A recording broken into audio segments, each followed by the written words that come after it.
नमस्कार, मी Saurabh Koratkar. Special report मध्ये आपल्या सगळ्यांचं स्वागत. बुलेटिनच्या सुरुवातीला दिवसभरातली सगळ्यात मोठी बातमी, ती पण मोदींच्या ऑफर बद्दलची.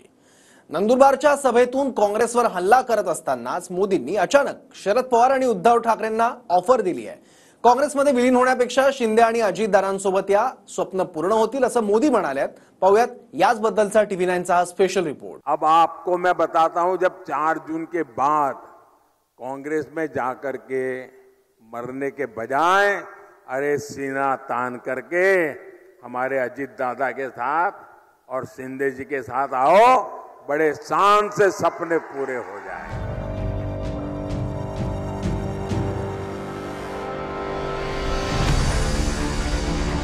नंदुरबारच्या सभेतून पंतप्रधान नरेंद्र मोदींनी शरद पवार आणि उद्धव ठाकरेंना खुली ऑफर दिली.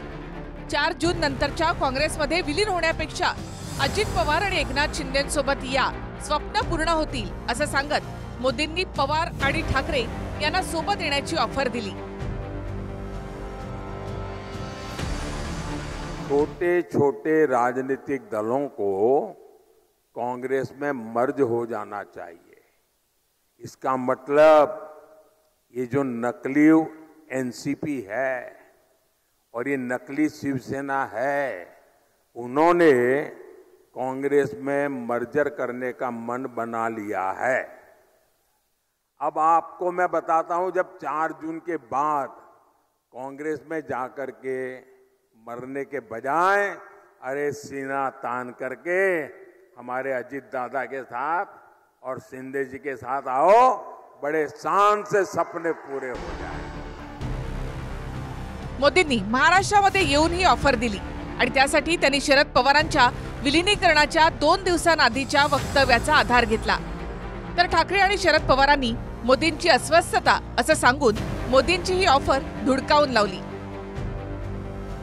अब आपको मैं बताता हूं, जब 4 जून के बाद कांग्रेस में जाकर के मरने के बजाय अरे सीना तान करके हमारे अजीत दादा के साथ और शिंदे जी के साथ आओ, बड़े शान से सपने पूरे हो जाए. निवडणुकीचे 1, 2, 3, 4 सभे झाले, त्याच्यामध्ये एकंदर चित्र दिसते मतदारांचं, त्यांची एकंदर स्थिती दिसते, निर्णय घेतलेले दिसतात. त्याच्याहून मोदी साहेबांचा जो विचार, त्या विचाराच्या विरुद्ध जनमत व्यक्त होण्याचं प्रक्रिया सुरू झालेली आहे आणि त्यावेळी ते अस्वस्थ आहेत. ही त्यांची अस्वस्थता, ही अशी विधानं हे सांगतात किंवा कन्फ्युजन तयार करण्याची भूमिका सांगतात. महाराष्ट्रामध्ये महायुती विरुद्ध महाविकास आघाडी अशी लढत होती. 3 टप्प्यांचं मतदान झालं. 2 टप्पे अद्याप बाकी असताना मोदींनी ठाकरे आणि पवारांना सोबत येण्याची ऑफर देणं हे भुवया उंचावणार आहे. महाराष्ट्रामध्ये ठाकरे पवार जोडी भारी पडते असं दिसतं का? बहुमतासाठी गरज भासल्यास आतापासूनच मोदींनी तयारी केली का? मोदींना महाराष्ट्रामध्ये फक्त भाजप विरुद्ध काँग्रेस असा सामना हवा आहे का? शरद पवारांना सोबत घेण्याची हीच ती वेळ आहे असं मोदींना वाटतं का? 2 टप्प्यांच्या मतदानावर परिणाम टाकण्यासाठी मोदींची ऑफर आहे का? शरद पवार हे अजिबात घाबरलेलं व्यक्तिमत्व नाही, ना उद्धव ठाकरे. जे डरपोक होते त्यांना तुम्ही तुमच्या पक्षात घेतलेलं आहे. मग शिंदे असतील, अजित पवार असतील, जे घाबरट होते, पळपुटे होते, डरपोक होते आणि जे महाराष्ट्राच्या स्वाभिमानासाठी लढणारे होते, ते ठामपणे उभे आहेत. शरद पवार यांना समजून घेण्यासाठी मोदींना 100 जन्म घ्यावे लागतील. मोदी हे पराभूत मनोवृत्तीतून बोलत आहेत. बघा, मुळात अशा प्रकारची ऑफर करणं हा बालिशपणा आहे. ज्या शिवसेनेला नकली म्हणायचं, ज्या राष्ट्रवादीला नकली म्हणायचं, त्या नकलीलाच आपल्याकडे ओढायचा प्रयत्न करतात आहे. याचा अर्थ नरेंद्र मोदी सत्तेच्या बाहेर जातात आहेत हे आता स्पष्ट झालेलं आहे. तर मोदींची ही ऑफर कार्यकर्ते आणि शिवसैनिकांना असल्याचं मुख्यमंत्री म्हणतायत. आणि मोदीजींनी म्हटलं शिवसैनिकांना आणि त्या कार्यकर्त्यांना आव्हान काय केलं, काँग्रेसकडे जाण्यापेक्षा आपल्या बाळासाहेबांच्या विचारांच्या पक्षामध्ये येणं कधीही चांगलं. आता कुठल्या हेतूने पंतप्रधान बोललेले आहेत मला कळायला मार्ग नाही, परंतु त्यांचं स्टेटमेंट तुम्ही म्हणताय तसं अजिबात नाही. ते पॉलिटिकल स्टेटमेंट मला तरी वाटतंय. त्याच्यामुळे पॉलिटिकल स्टेटमेंटच्या बद्दल माझ्यासारख्याने लगेच काही मत व्यक्त करणं मला उचित वाटत नाही. तर मोदींनी ऑफर दिलेली नसून आपापल्या मूळ पक्षांसोबत म्हणजेच पवारांनी दादांसोबत आणि ठाकरेंनी शिंदेंसोबत यावं असा सल्ला दिल्याचं फडणवीस म्हणतायत.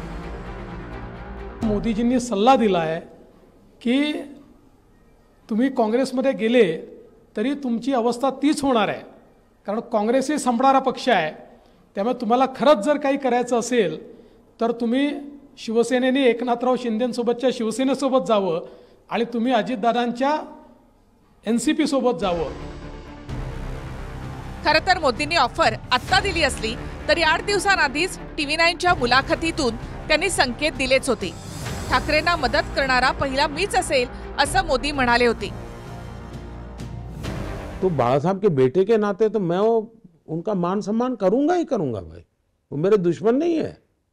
और कल मुसीबत होगी तो मैं पहला व्यक्ति हूं जो उनकी मदद करूंगा परिवार के नाते. अब आपको मैं बताता हूं, जब 4 जून के बाद कांग्रेस में जाकर के मरने के बजाय अरे सीना तान करके हमारे अजीत दादा के साथ और शिंदे जी के साथ आओ, बड़े शान से सपने पूरे हो जाए. राजकारणामध्ये बैठका होत असतात तशा ऑफरही येत असतात. मात्र महाराष्ट्रात ठाकरेंची शिवसेना आणि पवारांची राष्ट्रवादी या दोन्ही पक्षांची स्थिती वेगळी आहे. दोघांचेही पक्ष फुटलेत आणि बंड करणारे भाजप सोबत सत्तेत आहेत. त्यामुळे ही निवडणूक विशेषतः पवार आणि ठाकरे यांच्यासाठी देखील निर्णायक आहे. आणि या स्थितीमध्ये शरद पवार आणि ठाकरे यांनी इरादे स्पष्ट करत सोबत येण्यापेक्षा लढण्याचा पर्याय स्वीकारलेला आहे. Bureau report TV9 Marathi.